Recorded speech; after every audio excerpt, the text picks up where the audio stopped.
उसने चाहा कि मैं उसे भूल जाऊं और मैंने उसे भुला दिया। फिर एक दिन वही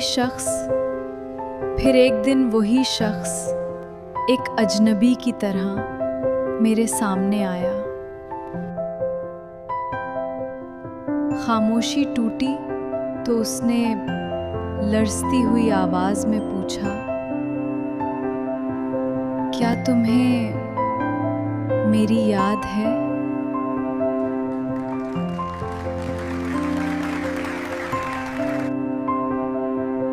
मैंने कुछ लम्हे उसे देखा, फिर नजरें झुका ली।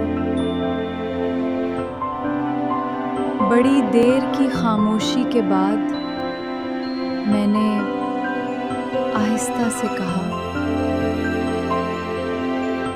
एक शख्स था जिसने मुझसे कहा था कि उसे भूल जाओ।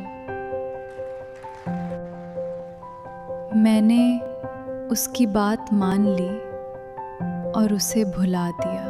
वाह वाह वाह वाह। फिर वक्त गुजरता गया और वक्त ने मुझसे मेरी यादें भी छीन लें।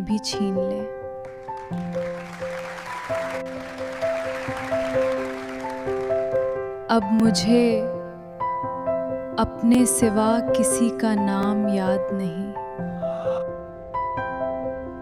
ये जो जिस्म तुम देख रहे हो, इसमें सिर्फ सांसें बाकी हैं। ये जो जिस्म तुम देख रहे हो, इसमें सिर्फ सांसें बाकी हैं। अब मुझे कुछ भी याद नहीं, शायद तुम भी नहीं।